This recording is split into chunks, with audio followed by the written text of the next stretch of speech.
Hello. In this video, I read out the Japanese folktales in English. I would be happy if you could press the channel subscription and thumbs up now. Let's begin.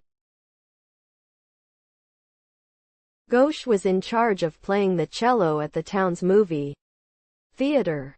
However, he had a reputation for not being very good. Not only was he not good, he was in fact the worst of his fellow musicians, so the conductor always bullied him. In the early afternoon, everyone was lined up in a circle in the dressing room, practicing the Sixth Symphony for the upcoming town concert. The trumpeters were singing with all their might. The violins were playing like two winds. The clarinet players were also helping out.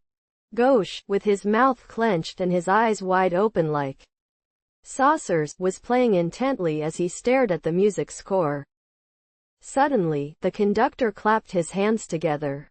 Everyone stopped playing and went quiet. The conductor yelled, "The cello's late. T-tay-tay-tay-tay. Let's start again from here." Okay. Everyone started again from a little before they had left.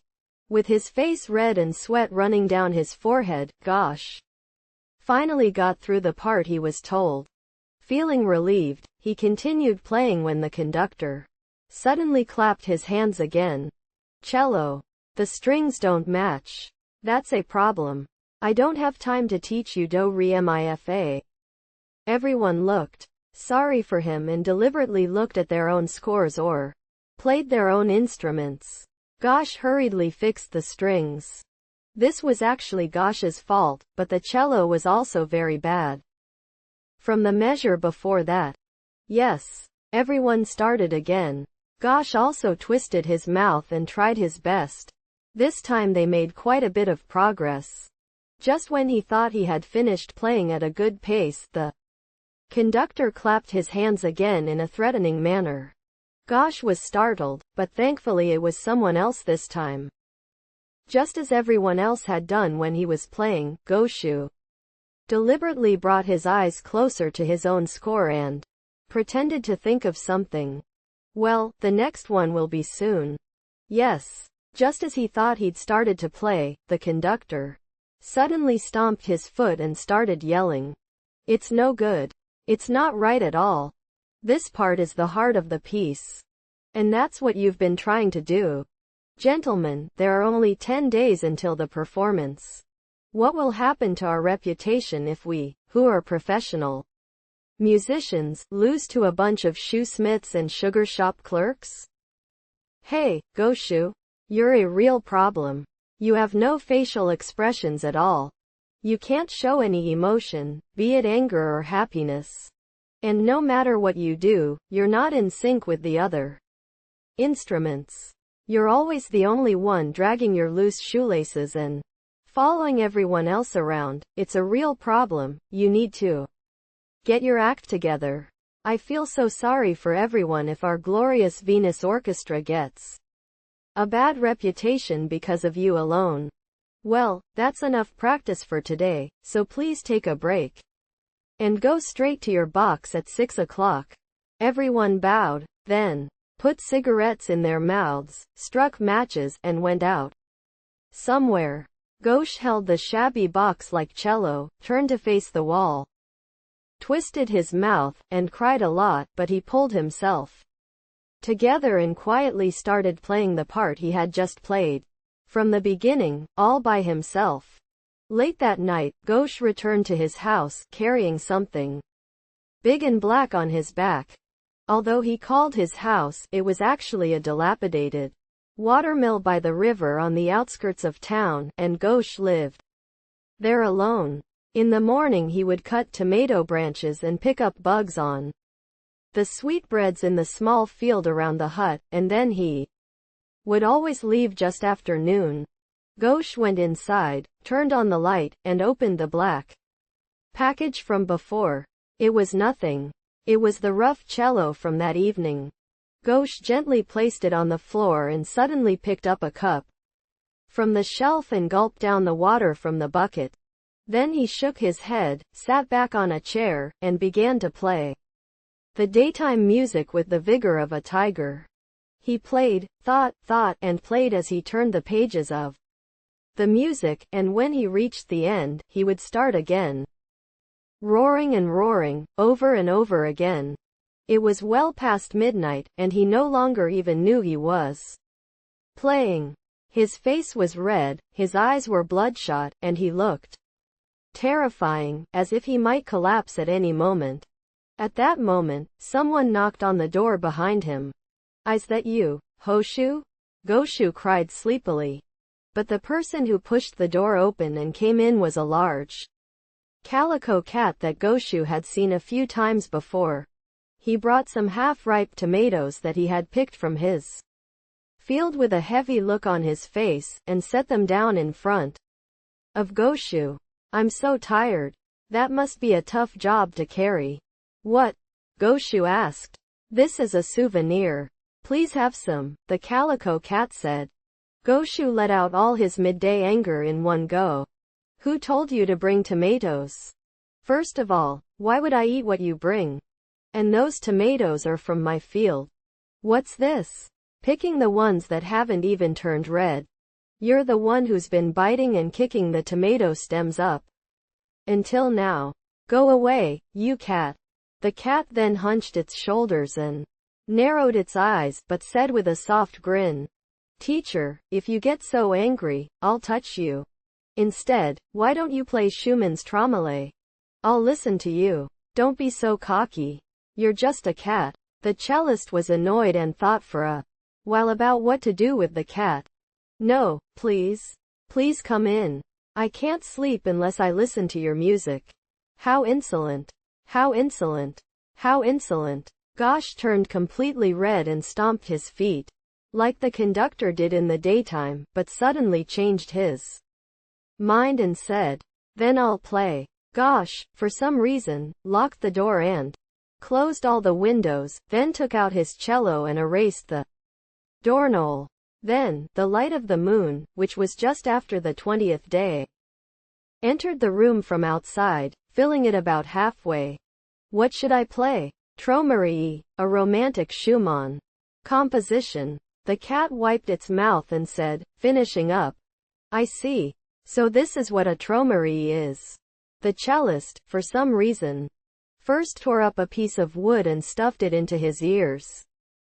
Then, with the force of a storm, he began to play the score for Tiger Hunt in India. The cat listened with its head tilted for a while, then suddenly it opened its eyes and jumped towards the door. Then it slammed its body against the door, but it didn't open. The cat panicked, as if it had made the biggest mistake of its life, and sparks came out of its eyes and forehead. Then sparks came out of its whiskers and nose, so the cat was tickled and made a face as if it was about to sneeze for a while. Then it started stomping around as if it couldn't stand it any longer. Gauche was completely amused and started to walk even more vigorously. "That's enough, teacher. That's enough. You're still alive, so please stop. I'm not taking your baton anymore. Shut up. I'm about to catch a tiger." The cat jumped up and down in agony and stuck its body to the wall, but after it got to the wall it glowed blue for a while. In the end, the cat spun around Goshu like a windmill. Goshu also started to spin around a little, so the cat finally stopped, saying, "Now, I'll let you go." Then the cat became calm and said, "Teacher, there's something wrong with your performance tonight." The cellist was annoyed again, but he casually took out a cigarette and put it in his mouth, then took a match and said, "What do you think? Wouldn't you like to make things worse? Stick out your tongue." The cat stuck out its long, pointed tongue in a mocking manner. "Ah, that's a bit rough," the cellist said as he suddenly struck a match with his tongue and lit it on his own cigarette. The cat was so startled that it went to the entrance door, swinging its tongue like a windmill, banged its head against the door, staggered, came back, banged its head against the door, staggered, came back, banged its head against the door, staggered, tried to make a way out. Gauche watched with amusement for a while. I'll let you out. Don't come again, you idiot. The cellist opened the door and laughed at the sight of the cat running through the thatch like the wind. Then, as if finally refreshed, he fell into a deep sleep. The next night, Gauche came back again, carrying the black cello package on his back. He gulped down some water and began playing the cello just as he had done the night before. It was soon past midnight, then 1 o'clock, then 2 o'clock. But Gauche still hadn't stopped. Then, not knowing what time it was or if he was still playing, he heard someone knocking in the attic. Cat, aren't you tired of it yet? Gauche cried out, and suddenly, there was a popping sound from a hole in the ceiling, and a gray bird came down. When he saw it lay on the floor, it was a cuckoo. Even a bird came? What do you want? Gauche asked. I want to learn music. The cuckoo bird replied calmly. Gauche laughed. Music? Your song is just cuckoo, cuckoo, isn't it? The cuckoo replied. Very seriously, yes, that's it. But it's difficult. Isn't it difficult? You guys just cry a lot. That's terrible, but there's nothing wrong with crying. But that's what's terrible. For example, when you listen to a cuckoo and a cuckoo, there's a huge difference. There's no difference, right? Then you don't understand. Among our group, if we say a cuckoo and 10,000, all 10,000 are different. That's up to you. If you understand that much, you don't have to come to me. Isn't that great? But I want to play do re mi fa accurately. Who cares about do re mi fa? Yes, I want to come here once. Before I go abroad. Who cares about foreign countries? Quote, Teacher, please teach me do re mi fa. I'll sing along. Shut up. I'll play it for you 3 times, and then you can go home. Gauche picked up his cello and rang the strings together, playing do re mi fa sol la si do. The cuckoo then flapped its wings in a panic. No, no, it's not like that. Shut up. Now you try it. Like this. The cuckoo bent forward and prepared for a while, and then cried, Cuckoo. What is it? Is that do re mi fa? So to you guys, do re mi fa and the 6th symphony are the same thing? That's not true. How is it different? The difficult part is that there are many of these in a row. It's like this. The cellist picked up his cello again and played cuckoo cuckoo. Cuckoo cuckoo. The cuckoo was so happy that he started shouting cuckoo cuckoo. Cuckoo cuckoo. He bent his body for the rest of his life and shouted forever. Gauche's hands finally hurt. Hey, can't you just stop now? And stopped. The cuckoo then raised his eyes sadly and cried for a while, but finally, cuckoo cuckoo cuckoo cuckoo, he said and stopped. Gauche was so angry that he said, Hey, come back when you've finished. Please play once more. Your playing sounds good, but it's a little different. What? I'm not teaching you. Why don't you go away? Just one more time, please. Please. The cuckoo bowed his head again and again. That will be the last time. Gauche readied his bow. The cuckoo took a deep breath. Then I'll play for as long as possible, he said, and bowed again. I'm getting sick of this. Gauche started playing with a grin. The cuckoo then became serious again, and bent his body and shouted with all his might, Cuckoo, cuckoo, cuckoo. At first, Gauche was annoyed, but as he continued playing, he suddenly began to feel that perhaps the bird was more into the real do re mi fa. The more he played, the better cuckoo seemed to be. If I keep doing stupid things like this, I might turn into a bird, Gauche said, and suddenly stopped playing the cello. The cuckoo staggered as if he had been hit hard on the head, and then stopped again, saying, Cuckoo, cuckoo, cuckoo, cuckoo. Cuckoo, cuckoo, just like before. Then, looking at Gauche with a resentful look, he said, Why did you stop? Even the most cowardly of us would scream until our throats bleed. What a cheeky guy. How much longer can you keep up with this stupid behavior? Get out of here. Look. Isn't it going to be daylight soon? Gauche pointed to the window. The eastern sky was a hazy silver, and pitch-black clouds were racing northwards. Well, please wait until the sun comes out. One more time. Just a little while. The cuckoo bowed its head again. Shut up. You're getting too cocky. You stupid bird. If you don't leave, I'll pluck you out and eat you for breakfast. Gauche stomped on the floor. The cuckoo suddenly seemed startled, and flew off towards the window. It hit its head hard against the glass and fell to the ground. What a fool, you glass fool. Gauche hurriedly stood up and tried to open the window, but this window was not one that opened easily all the time. While Gauche was repeatedly rattling the window frame, the cuckoo hit it again with a bang and fell to the ground. Looking, he saw that there was a little blood coming out from the base of its beak. I'll take care of you now, so just wait there. When Gauche finally managed to open the window just 2 inches, the cuckoo rose to its feet and, determined to do whatever it took this time, stared fixedly at the eastern sky beyond the window, then, putting all its strength into the wind, took off in a flash. Of course, this time it hit the glass harder than before and fell to the ground, motionless for a while. When Gauche put out his hand to grab it and throw it out the door, the cuckoo suddenly opened its eyes and jumped away. And then it looked like it was going to jump at the glass again. Instinctively, Gauche raised his foot and kicked the window. 2 or 3 pieces of glass shattered with a tremendous noise, and the window fell outside with its frame intact. The cuckoo shot out like an arrow, following the empty window. It then flew straight on, forever and ever, until it was out of sight. Gauche looked out the window in amazement for a while, then collapsed into a corner of the room and fell asleep.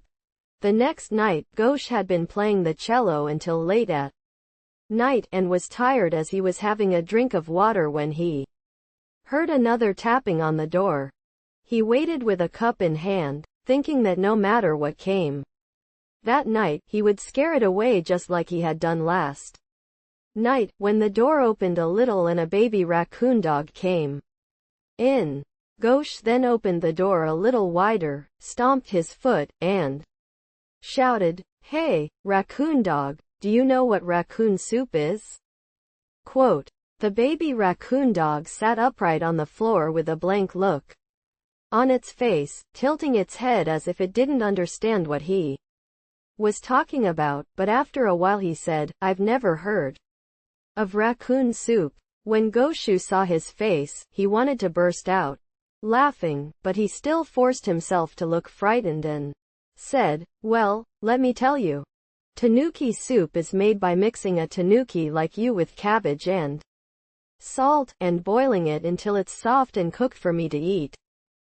Then the little tanuki looked puzzled again and said, "But my father told me to go and learn because you're a very nice person and not scary." At this, Gauche finally began laughing. "What did he tell me to learn? I'm busy, aren't I? And besides, I'm sleepy."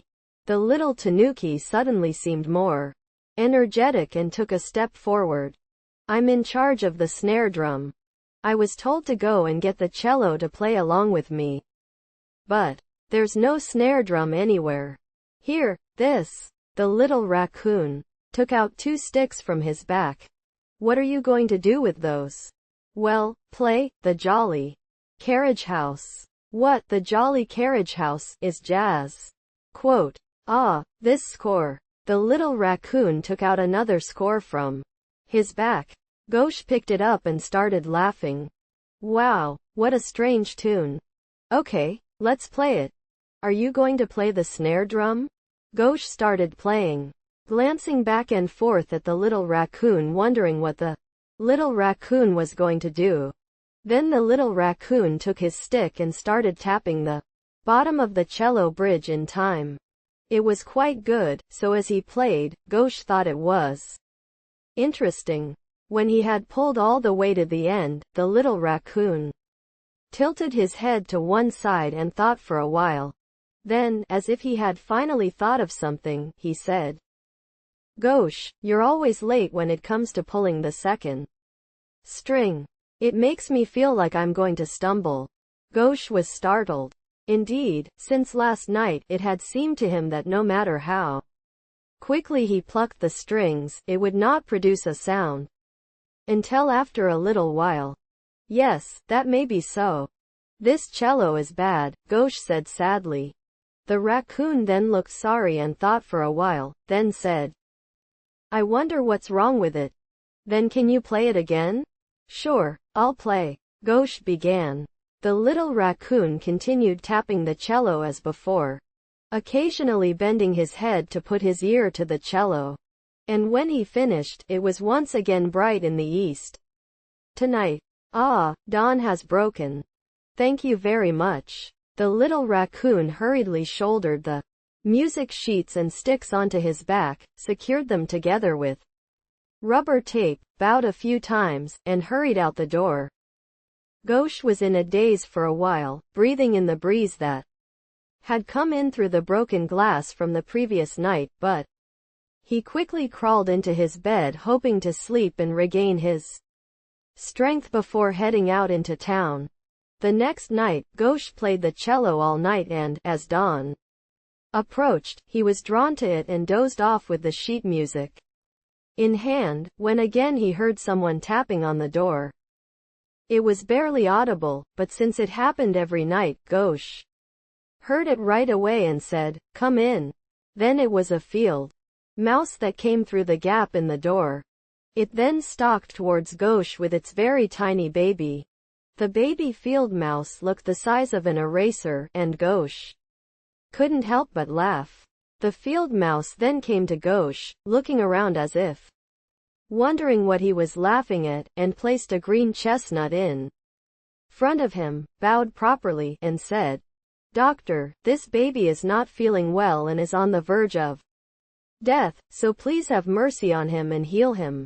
"There's no way I could be a doctor," Gauche said, a little annoyed. The mother field mouse then looked down and was silent for a while, but then she spoke again with a bold voice. "Doctor, that's a lie. You cure everyone's illnesses so well every day, don't you?" "I don't know what you're talking about." "Well, thanks to you, the rabbit's grandmother and the raccoon's father got better, and you even cured that mean worm, so it's a shame you can't help this little one." "Oh, come on, that's something else. I've never cured an owl of its illness. Although the raccoon came last night and pretended to be a band." "Ha ha." Gauche looked down at the baby mouse in amazement and laughed. Then the field mouse's mother began to cry. "Oh, if this child was going to get sick, I wish it had happened sooner. He was playing the cello so loudly just a moment ago, but when he got sick, the sound stopped abruptly and he never played it again. No matter how much I begged him. What an unfortunate child he is." Gauche cried in shock. "What? You say that if I play the cello, the owls and rabbits will be cured? How can that be?" The field mouse rubbed his eyes with one hand and said, "Yes, when people around here get sick, they all go under the floor of the doctor's house and get treated." "So they get treated?" "Yes. Some people get very good blood circulation in their bodies and get treated right away, while others get treated after they get home." "Oh, I see. So when the sound of my cello reverberates, it acts as a massage and cures your illnesses." "Okay, I understand. I'll try it." Gauche made a little noise as he tied the string together, then he picked up a baby mouse and put it through the hole in the cello. "I'll go with you. It's the same in every hospital." The mother's field mouse went crazy and jumped on the cello. "Do you want to get in too?" The cellist tried to get the mother's field mouse through the hole in the cello, but only half of his face got in. The field mouse flapped around and called out to the child inside. Are you okay? Did you fall properly, keeping your feet together like I always tell you? Good. It fell nicely. The little mouse replied from the bottom of the cello in a tiny voice like a mosquito. It's fine. That's why I told you not to cry. Gauche put the mother mouse down, then took the bow and played something that he called a rhapsody with a loud noise. The mother mouse listened to the sound with a very anxious look on her face, but finally, as if she could not bear it any longer, she said, "That's enough. Please let it out." "Oh, is this okay?" Gauche bent the cello and put his hand over the hole and waited, and soon the little mouse came out. Gauche put it down in silence. When he looked, he saw that the mouse had its eyes completely closed and was trembling. How was it? Listen. How are you feeling? The baby mouse didn't respond at all, and continued shivering with his eyes closed for a while, but then suddenly got up and started running. Oh, you're better now.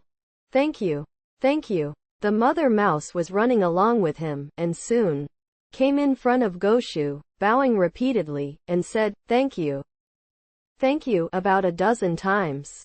Gauche seemed confused and asked, "Hey, do you guys want some bread?" The field mouse looked around in surprise, then said, "No, bread is made from kneaded and hulled wheat flour, and it seems to be plump and delicious, but even if it wasn't, we've never brought it to your cupboard, and even more so, how could we come and bring it here when you've been so kind to us?" "No, that's not the point. I just asked if you wanted to eat it." "Then you're going to eat it." "Wait a minute. I'm giving it to that sick child." Gauche put the cello on the floor, plucked a piece of bread from the cupboard, and placed it in front of the field mouse. The field mouse cried and laughed and bowed like an idiot, then picked it up in his mouth and went outside, leaving his child standing first. Ah, talking to a mouse is pretty tiring. Gauche collapsed into his bed and fell asleep immediately. Then it was the evening of the 6th day. All the members of the Venus Orchestra, with their faces flushed, came out of the stage and into the waiting room at the back of the town hall, each with their own instrument. They had successfully completed the 6th symphony. The sound of applause was still roaring like a storm in the hall. The conductor had his hands in his pockets and was wandering around the hall as if he didn't care about the applause, but in truth he was filled with joy. Everyone put cigarettes in their mouths, struck matches, and put their instruments back in their cases. The hall was still clapping with hands clapping.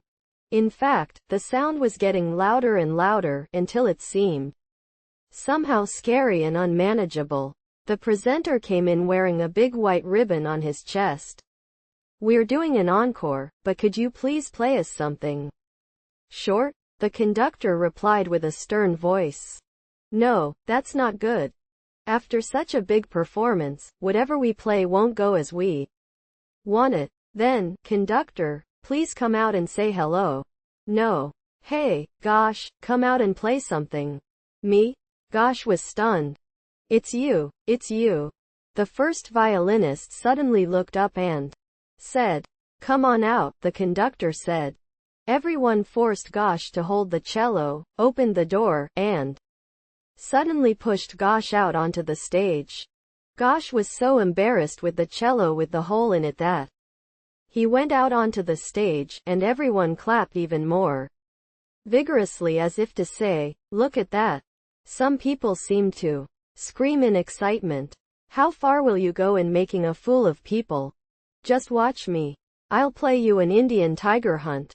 Gauche calmed down and went to the center of the stage. Then he played Tiger Hunt with the same vigor as when the cat came, like an angry elephant. But the audience was silent and listened with all their might. Gauche played on and on. He passed the part where the cat was crying out in anger and sending out sparks. He passed the part where he slammed his body against the door several times. When the piece ended, Gauche didn't even look at the audience. But just like the cat, he quickly grabbed his cello and ran back to the dressing room. In the dressing room, the conductor and all his comrades were sitting quietly with still eyes, as if they had just been in a fire. Gauche felt desperate, so he quickly walked between the others, dropped himself down on the bench across from them, and sat down with his legs crossed. Suddenly, everyone turned towards him and looked at him, but they were still serious and didn't seem to be laughing. What a strange night tonight, thought Gauche. But then the conductor stood up and said, "Good job, Gauche." Even though it was such a song, everyone here was listening to it quite seriously. You've completed quite a lot in just a week or 10 days. Compared to 10 days ago, you're like a baby and a soldier. If you'd wanted to do it, you could have done it any time, boy. All the other members stood up and said to Gauche, "Good job, well, you're strong enough to do this. A normal person would die if you did that," the conductor was saying on the other side. Late that night Gauche returned to his house. And again he gulped down water. Then he opened the window and looked out into the distant sky, where he thought Cuckoo had flown away some time ago, and said, "Oh, Cuckoo. I'm sorry about that time. I wasn't angry." That's that.